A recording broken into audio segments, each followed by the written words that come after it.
My dad gave my room to my stepsister, so I rebuilt my own space in the garage. She got jealous, tried to renovate her room alone while we were away, and ended up having a whole wall collapse on her. This whole mess started 6 months ago when Dad remarried. His new wife, Rebecca, brought her daughter, Olivia, 19, into our lives. And from day one, this girl made it clear she wasn't interested in being family. She was interested in taking what was mine. Some background before we dive into the disaster. My mom died when I was 8 years old after a 2-year battle with cancer. Those final months were brutal. Watching her get weaker, seeing her lose her hair, hearing her struggle to breathe. The only bright spot was our bedroom project. Mom knew she was dying, and she wanted to leave me with something tangible, something I could touch and remember her by. So we spent every weekend she had the energy decorating my bedroom together. We picked out butterfly decals from this little craft store she loved. Spent hours choosing the perfect ones. Each butterfly meant something specific. The purple ones were for the beach trip we took when I was 6. The yellow ones represented her favorite flowers. The pink ones were just because we both loved pink. The blue ones were for the sky she'd stare at from her hospital bed. We placed each one carefully. Mom directing from my bed, where she'd rest between waves of nausea. Me standing on a step stool trying to get them perfectly straight. Butterflies mean transformation. She told me while we worked. They start as caterpillars and become something beautiful. That's what I want for you, sweetheart. No matter what happens, I want you to transform into something beautiful. She died 3 weeks after we finished. I was 8 years old, standing at her funeral, staring at those butterflies on my wall every night before bed. That room became my sanctuary, my memory palace, the last place I could feel her presence. Dad grieved hard. For 2 years, he barely functioned. Went to work, came home, sat in his recliner staring at nothing. I learned to cook basic meals from YouTube videos. Learned to do laundry by reading the manual on our washing machine. Learned to forge his signature on school permission slips because he forgot about field trips. Then he met Rebecca at some work conference 3 years ago. She was recently divorced, energetic, and determined to bring life back into our home. At first, I was happy Dad found someone. He smiled again, started remembering to ask about my day. Actually showed up to my school events, but Rebecca came with Olivia, and that's where everything started going sideways. The day they moved in, I tried to be welcoming, helped carry boxes, showed Olivia where everything was, even offered to take her to the good coffee shop downtown. She barely acknowledged me, too busy filming everything for her social media. We'd made it about 3 hours into their first day when Olivia wandered upstairs and found my bedroom. I was in the kitchen making sandwiches when I heard her voice drift down. Oh my God, this room is perfect. I went upstairs to find her standing in my doorway, phone out, already filming. She turned to me with this smile that didn't reach her eyes. I want this room. Can I have it? I actually laughed because I thought she was joking. That room had been mine since I was 6 years old. Every inch of it held memories. The corner where Mom and I did jigsaw puzzles during her good days. The window seat where she'd read to me at night. The closet where we'd hidden birthday presents for Dad. That's my room, I said, still smiling because surely she was kidding. The guest room is right next door. It's actually bigger and gets better light in the morning. Olivia's smile faded. She walked into my room without permission, trailing her fingers along my bookshelf, picking up photos of me and Mom, examining them like they were items in a store. The guest room is boring, she said, setting down a photo of Mom and me at the beach without looking at it. This room has character, and look at this antique vanity desk. She sat down at Mom's vanity. The one piece of furniture that was undeniably, irreplaceably Mom's. This would be perfect for my makeup collection. My jaw actually dropped. The casual entitlement, the complete disregard for boundaries, the way she was touching Mom's things like they were public property. It was staggering. That was my mom's, I said, voice tight.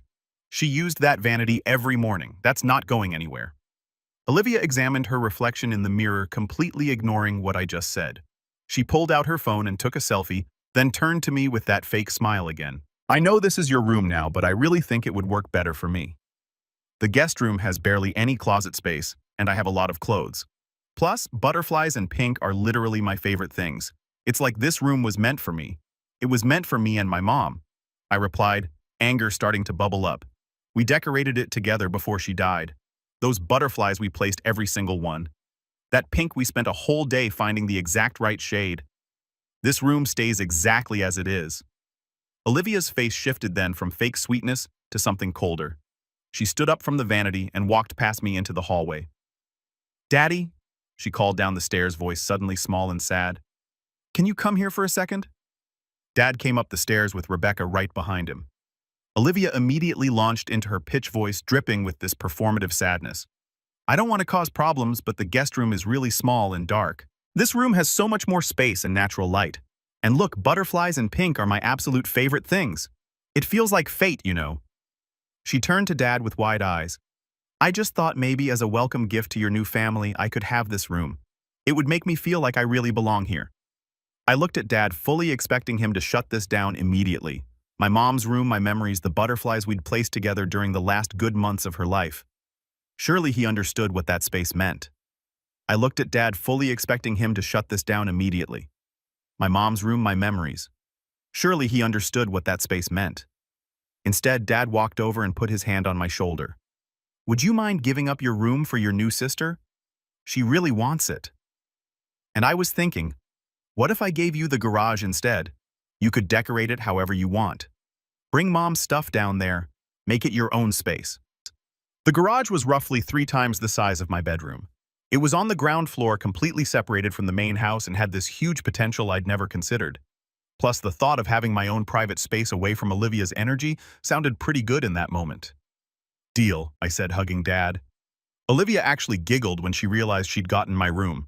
Straight up giggled while telling me to remove all that pink baby stuff from her new space. Instead, Dad walked over and put his hand on my shoulder. His touch felt apologetic before he even spoke. Would you mind giving up your room for your new sister? She really wants it. And I was thinking, what if I gave you the garage instead? You could decorate it however you want.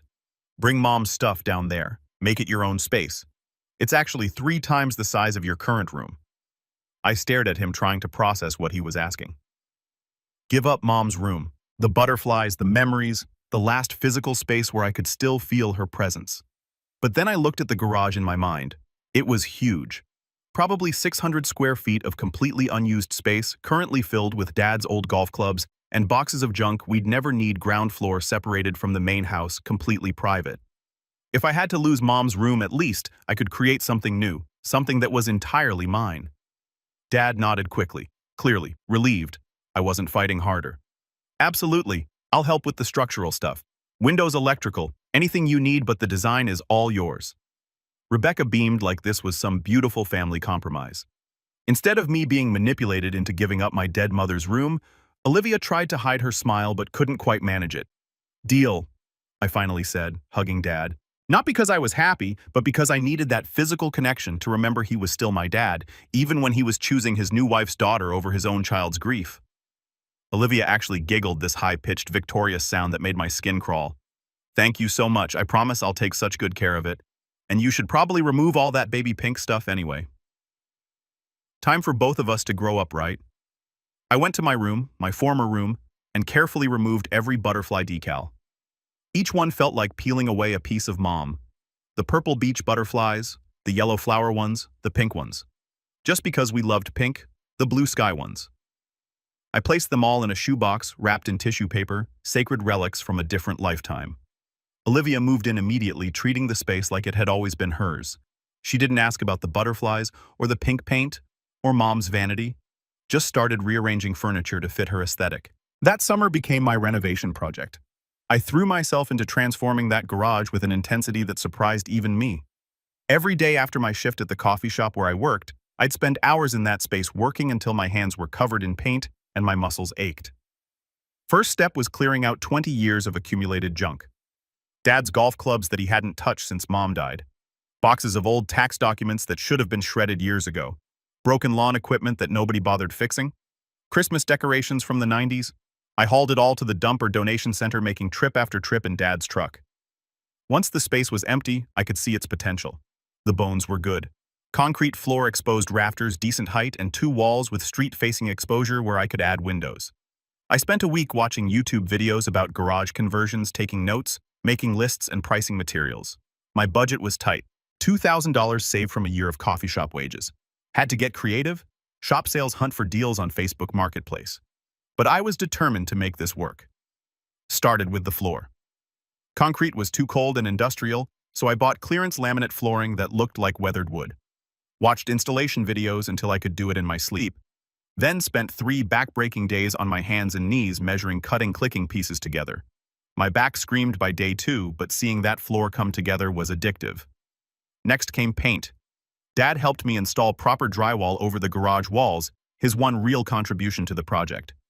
Once that was up, I painted everything soft gray, not dark or depressing, but calm and modern. Took 3 coats to cover properly, and my arm was sore for a week. But it transformed the space. The built-in bookshelves were my biggest project. I designed them myself using free CAD software I found online, then bought lumber piece by piece as my paychecks came. And Dad's friend Gary, who was a retired carpenter, came over a few times to teach me proper measurement and cutting techniques. We built those shelves together over 2 weekends. Gary showing me how to use his table, saw how to make joints properly, how to sand and finish wood. "You've got good hands," Gary told me while we worked. Patient, careful. Those are the marks of a real craftsperson. Coming from a guy who'd built houses for 40 years. That compliment meant everything. I installed the shelves along one entire wall floor to ceiling custom measurements to use every inch. Painted them white to contrast with the gray walls. Added some discreet lighting strips behind them so the books would glow at night. The reading nook came next. I built a platform in one corner about 2 feet off the ground using the same wood from the bookshelves. Covered it with outdoor carpet samples I got for free from a flooring store that was updating their displays. Added a pile of floor cushions I found at a thrift store and recovered with fabric remnants. Strung fairy lights along the rafters above it, creating this magical overhead canopy of warm light. For the desk area, I repurposed an old door I found at Habitat Restore. Gorgeous, solid wood with vintage hardware. Mounted it on 2 filing cabinets I bought for $10 each at a yard sale. Painted them to match the room. That door became my desk, big enough to spread out homework and art projects positioned to face the backyard. The window was Dad's gift, one double-paned window that let natural light pour in and gave me a view of the garden Mom had planted years ago. I'd sit at that desk watching hummingbirds visit the feeder, and it felt like she was still there somehow. Added a mini projector I'd saved up for. $150 on sale, mounted on the ceiling beam above my bed so I could watch movies on the opposite wall. Hung floating shelves around the room for plants, photos, little decorative things that made the space feel personal. The final touch was Mom's stuff. I brought down her vanity and positioned it as a nightstand beside my bed. Hung all our favorite photos on a gallery wall. Beach trips, birthday parties, random Tuesday afternoons that had meant nothing then but meant everything now. Placed her jewelry box on one of the floating shelves where I could see it from my reading nook. 4 months of work every evening, every weekend, every spare moment poured into creating this space. My hands were calloused, my bank account was empty. But I had built something extraordinary. The first night I slept in the completed room, I cried. Not sad tears, but this overwhelming mixture of grief and pride. Mom wasn't there to see what I'd created, but somehow I felt like I'd honored her memory better than I ever could have by staying in that pink room upstairs. By the time school started, my garage room was basically a studio apartment that would make designers jealous. My friends went absolutely nuts over it.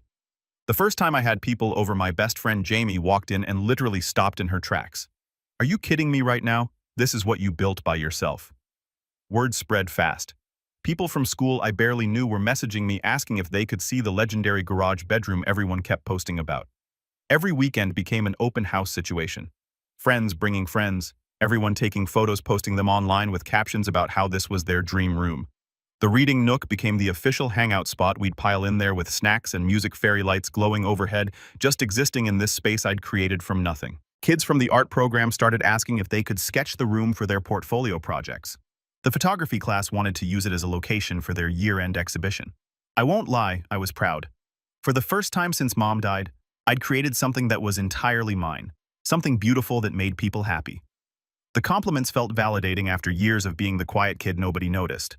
But every person who praised my room, every social media post tagging me in photos of the space, every "this is the coolest room I've ever seen" comment, they all fed Olivia's jealousy like gasoline on a fire.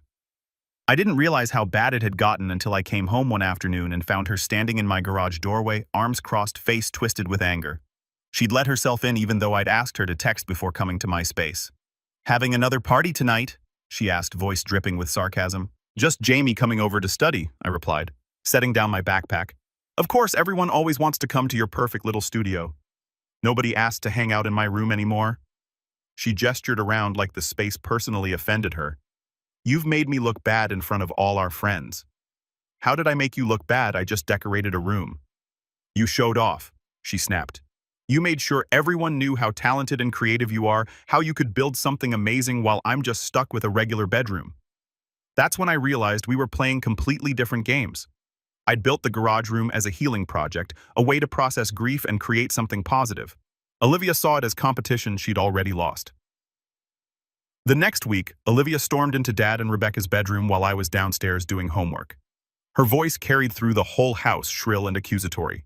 She has a whole studio apartment while I'm stuck in a regular bedroom. This isn't fair. I'm the new family member. I'm supposed to get special treatment to feel welcome. That's how blended families work. I heard Rebecca's immediate response jumping to her daughter's defense. She's right, honey.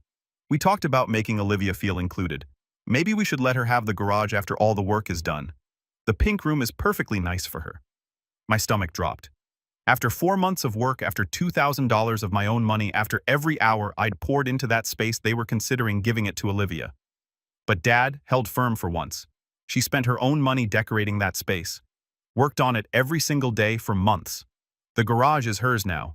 Olivia, you got exactly what you asked for. The pink butterfly room discussion over. I heard something crash upstairs. Probably Olivia throwing something in rage, followed by hyperventilating sobs. Then her voice shaky but determined.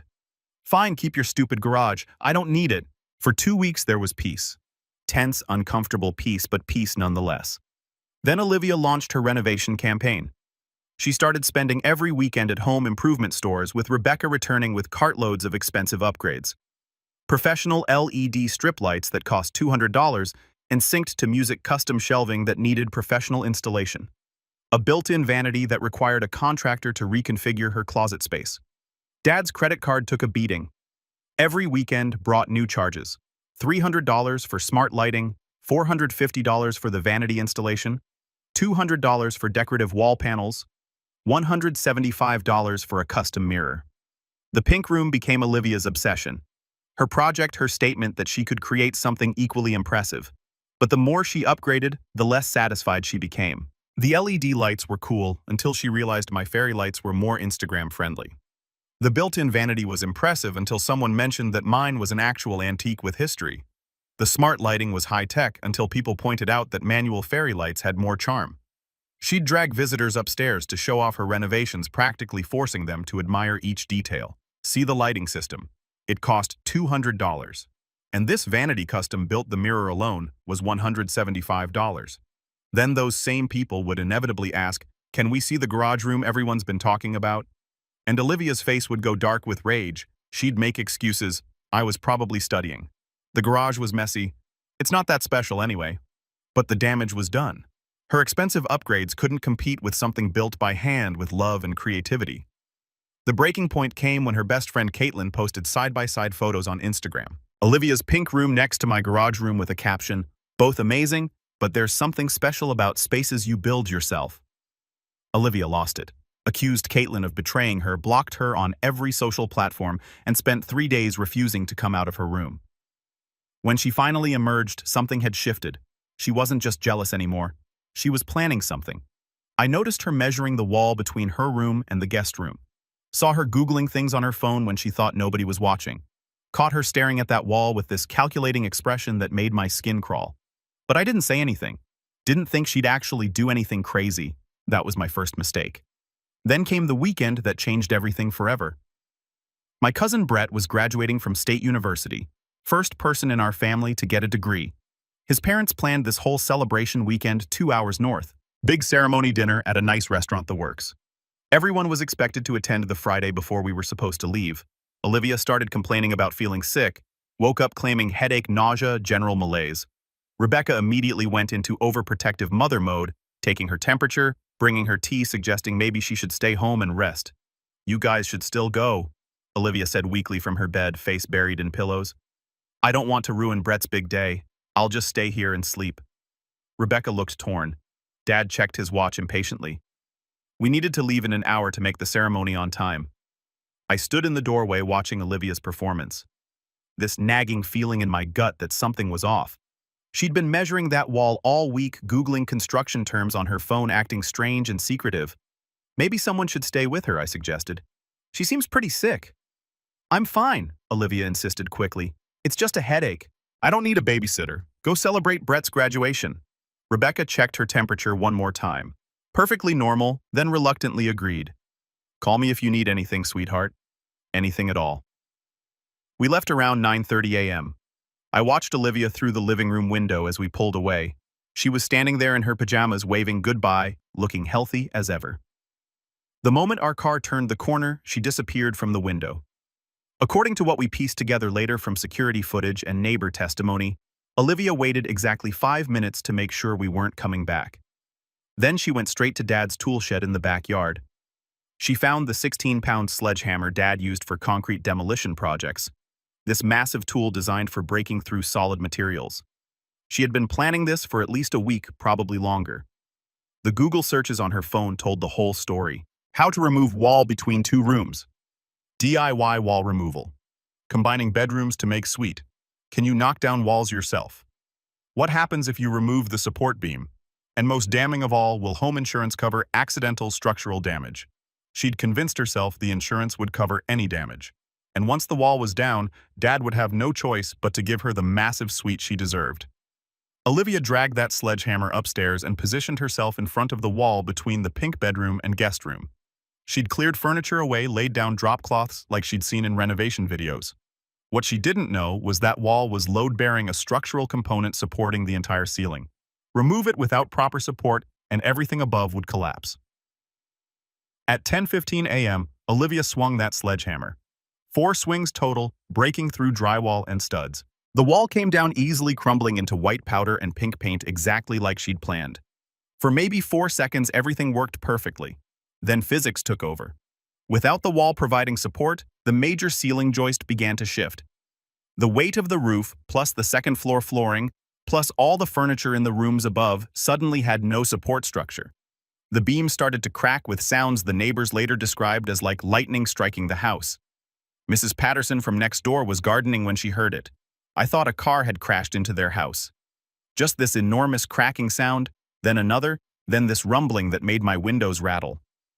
Olivia looked up to see a 12-ton, 200-pound ceiling joist coming straight down at her. In that split second, she understood exactly what was about to happen. She tried to dive toward the doorway, tried to get clear, but she was standing directly under the collapse zone with a sledgehammer in her hands, completely off balance. The beam caught her at the base of her skull, driving her face first into the floor with tremendous force. The impact shattered her C4 vertebrae, severing her spinal cord. The weight pinned her there, crushing vertebrae and cutting off nerve pathways. Olivia was conscious, felt the impact, felt her body go numb from the neck down, tried to move, nothing. Tried to breathe deeply and realized her lungs weren't responding. She screamed until her voice gave out, knowing nobody was home, lay there for 4 hours before Mrs. Patterson heard faint sounds and called 911. Paramedics arrived, carefully removed the beam, and got her onto a backboard. By then, she'd been trapped for 4 hours and 8 minutes, far too long for any hope of recovery. We got the call at 2:47 p.m. during Brett's celebration dinner. Dad's phone rang with a local number he didn't recognize. This is County Fire Department. There's been a serious accident at your residence. Your daughter has been transported to Regional Medical Center with critical injuries. You need to get there immediately. The 2-hour drive back was hell. Dad broke every speed limit. Rebecca sobbed in the passenger seat. I sat frozen in the back, replaying the morning, Olivia's fake sickness, her insistence we leave. The strange behavior all week, she'd planned this. I knew it. This wasn't random. Olivia had destroyed that wall deliberately, and now everything had gone catastrophically wrong. We got to the hospital around 8 p.m. Olivia was already in emergency surgery. A nurse directed us to the surgical waiting area where we sat under fluorescent lights that made everything feel even more surreal. A doctor finally came out around 9:30 p.m. His expression told us everything before he even spoke. That practiced sympathy doctors develop after delivering bad news too many times. Olivia survived the surgery, but I need to be very clear about her prognosis. The cervical spine injury she sustained is complete at the C4 level. She will never have movement or sensation below her neck again. She'll require a ventilator to breathe, 24-hour care, and extensive medical support for the rest of her life. Rebecca made this sound. Not quite a scream, more like all the air being forced from her lungs at once. Dad just sat there, face completely blank, processing information his brain didn't want to accept. She's 19 years old, the doctor continued quietly. I know this is devastating news. We'll have social workers and specialists talk to you about care options and what to expect going forward, but I want you to understand the permanence of this injury. Olivia will never walk again, never use her hands again, never breathe on her own again. They let us see her once she was stable enough for visitors. The ICU room looked like something from a science fiction movie. Machines everywhere, tubes and wires connecting Olivia to equipment keeping her alive. A ventilator was breathing for her, making this rhythmic, whooshing sound every few seconds that would become the soundtrack of our lives. Olivia's eyes were open, tracking movement. That was all she could move her eyes. Everything else was completely paralyzed. After a few days, once Olivia could communicate through the ventilator using a speaking valve, she asked to see me, specifically just me alone. I walked into that ICU room expecting maybe an apology or at least some acknowledgement of what her actions had cost everyone. Instead, she managed to speak through the mechanical breathing voice, thin and strained. You made me feel like I had to compete for space in my own house. Now I'll never paint my nails again, never try on clothes again, never use a phone again. I just wanted to fit in with the family. The victim mentality was so complete, so absolute, that I couldn't even process a response. She demolished a load-bearing wall out of pure jealousy, and somehow this was my fault for having a nice room. Rebecca jumped in immediately, turning to Dad with tears streaming down her face. Why couldn't you have shared your room? Why didn't you offer to help paint her bedroom? When you saw how badly she wanted something special. Dad actually nodded. Like this made sense. Maybe if we'd been more accommodating, this wouldn't have happened. I stood there, surrounded by machines, keeping my stepsister alive, listening to my own family blame me for her choices. The room felt like it was shrinking, walls pressing in from all sides. She took a sledgehammer to a wall, I finally said, voice barely above a whisper. That was her choice, not mine. They didn't respond, just turned back to Olivia, whose eyes had filled with mechanical tears. Her body couldn't even cry properly anymore. The hospital kept Olivia for 6 weeks while they stabilized her condition and set up her long-term care plan. During that time, contractors came to our house to assess the damage. The entire upstairs was deemed structurally unsafe. The ceiling had collapsed into both the pink room and the guest room, leaving a gaping hole filled with insulation and broken beams. The estimate for repairs was $85,000. Dad's insurance adjuster came out 3 times, taking measurements and photos, asking detailed questions about what happened. Each visit left Dad looking older and more defeated. The contractors cordoned off the upstairs with caution tape. Olivia needed somewhere accessible with space for medical equipment. The only option was my garage room. They told me this like a done deal. Dad and Rebecca explained Olivia would move into the garage, the only ground floor space large enough for hospital bed, ventilator, wheelchair, and rotating nursing staff. What about my stuff? I asked. You can move to the guest room downstairs, Dad said. Once upstairs is repaired, pick any room you want. The guest room was tiny, barely enough space for a bed and dresser. All my bookshelves, my reading nook. Everything I'd built would be dismantled. The room I'd spent 4 months creating was being taken to house the person whose jealousy destroyed it. I wanted to argue this wasn't fair, that Olivia's choices shouldn't cost me my sanctuary. But looking at Dad's exhausted face and Rebecca's red eyes, I realized there was no winning. Fine, I said. I'll start packing. The day they brought Olivia home from the hospital, a medical van pulled up with a hydraulic lift to unload her specialized wheelchair. The garage had been completely transformed. My fairy lights were replaced with medical equipment, my reading nook now occupied by oxygen tanks and supply carts. They'd kept my bookshelf and desk in one corner, but everything else was gone. Olivia was positioned in the center of the room in a hospital bed, ventilator beside her, monitors beeping constantly. She looked so small in all that equipment, eyes darting around the space that used to be mine. Her eyes found me standing in the doorway. We stared at each other for a long moment. Then she blinked twice, the signal they'd taught her for yes or acknowledgement. That's when I got a call from an unknown number. This is Ethan from Davis Insurance Company. We've completed our investigation into the structural collapse at your residence. I need you to come to our office downtown to discuss our findings. Dad drove us both to the insurance office the next day. We sat across a desk from Ethan and another investigator while they laid out what they discovered. Turns out insurance companies investigate everything suspicious. And a 19-year-old demolishes load-bearing wall while home alone definitely qualified as suspicious. They'd pulled Olivia's search history from the week before the collapse. She'd Googled how to remove wall between 2 rooms. Can you knock down walls yourself? What happens if you remove the support beam?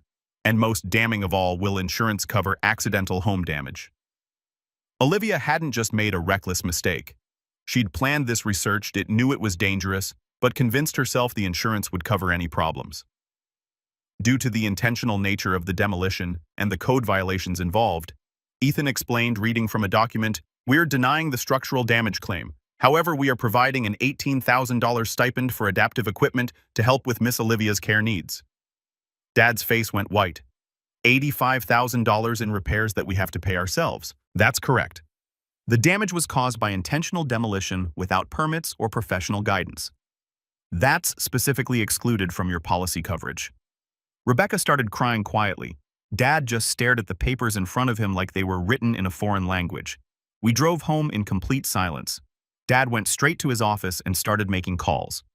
Contractors, loan officers, anyone who might help him figure out how to finance $85,000 in repairs on top of Olivia's ongoing medical costs. The next few months were a blur of construction noise, nursing staff rotations, and careful navigation around Olivia's medical equipment every time I needed something from the garage. The small downstairs guest room became my new space, but it felt like living in a closet compared to what I'd built. I focused on school and college applications, spending as little time at home as possible. My friends still invited me out, but the vibe had changed. They all knew what had happened, and there was this careful avoidance of mentioning the garage or asking how things were at home. Then something unexpected happened. I started getting accepted to colleges, good colleges, with scholarship offers that would cover most of my expenses. State University offered me a full ride for academics. Regional Tech offered me housing and tuition. Suddenly I had options that would get me out of this house and into a future I'd built on my own merits. The day I told Dad about the scholarship offers, he hugged me for the first time in months. "You deserve this," he said quietly. "After everything you've been through, you deserve something good." That same week, the contractors finished repairing the upstairs. The new ceiling was solid, properly supported, and passed all the required inspections. Dad framed the final inspection certificate and hung it in the hallway like some kind of trophy, but the financial reality was crushing. Between the $85,000 home equity loan for repairs, Olivia's ongoing medical costs, and the 24-hour nursing care, Dad and Rebecca were hemorrhaging money. Dad picked up extra shifts at work. Rebecca took a second job. Their conversations became entirely focused on bills, schedules, and how to stretch every dollar. I helped where I could, picked up shifts at a local coffee shop, contributed to groceries, covered my own expenses, but I was also saving every penny for college, for books, for the life I was planning beyond this house. 6 months after the collapse, our house had settled into a new normal that nobody would have chosen.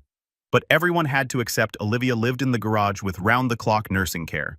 The upstairs was repaired, but felt hollow, just empty rooms that reminded us of what happened. Family dinners were quiet, efficient affairs with no real conversation.